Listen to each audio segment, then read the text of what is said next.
Good day, everyone! We are the Group 4, and I am Quincy Quinola.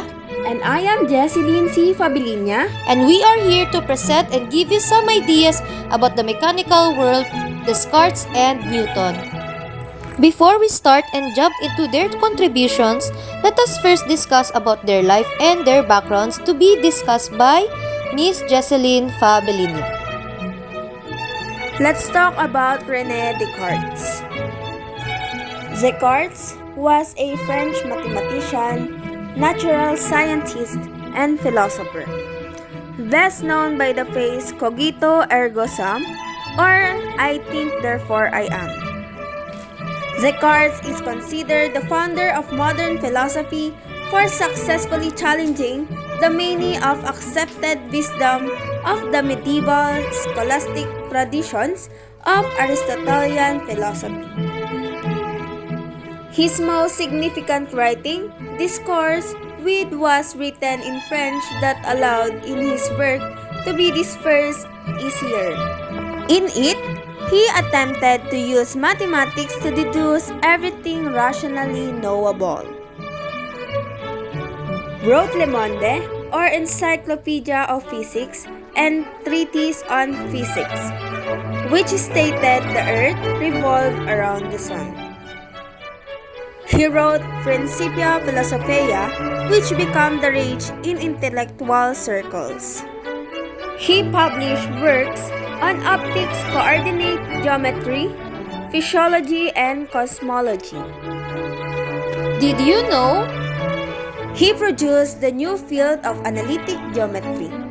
He introduced the algebraic notation used today. He also created the factor theorem and the rule of signs. Isaac Newton. He was an English mathematician, physicist, astronomer, theologian, and author.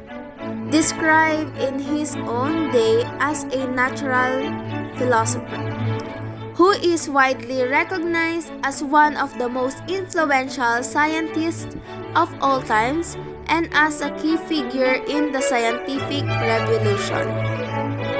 His book, Philosophiae Naturalis Principia Mathematica, or Mathematical Principles of Natural Philosophy, first published in 1687, established classical mechanics.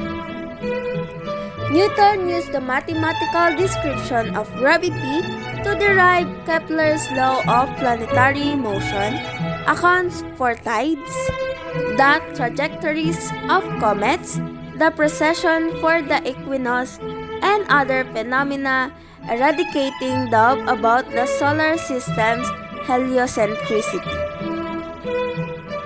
Did you know?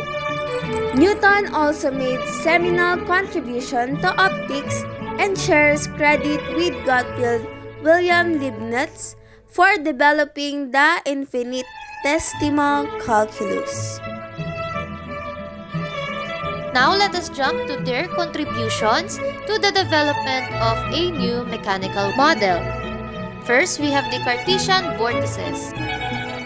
René Descartes offered a solution to this problem in his 1644 Principia Philosophiae. In Descartes' system, like Aristotle's, the universe was full of matter.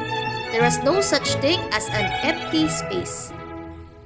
Descartes' vortices offered a new mechanism for explaining the movement of the heavens and filled a need to establish an underlying theory to support the new astronomy.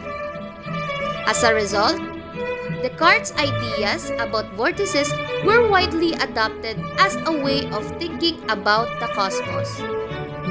Next, we have Newton's Principia and the genesis of universal gravitation.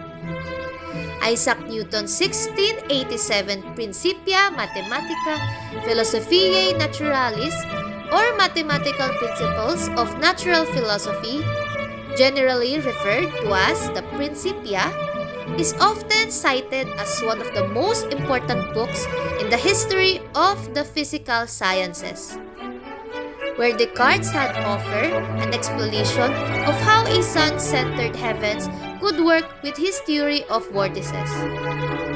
Newton offered a mechanical model of the cosmos anchored in a set of mathematical laws. His universal law of gravitation provided an underlying set of rules that explained the motion of the planets which Kepler had documented.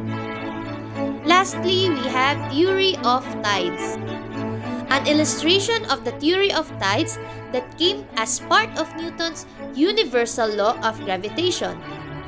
In this model, as it orbits the Earth, the Moon pulls the Earth, which causes the tides. And that is all for our presentation. I am Quincy Quinola.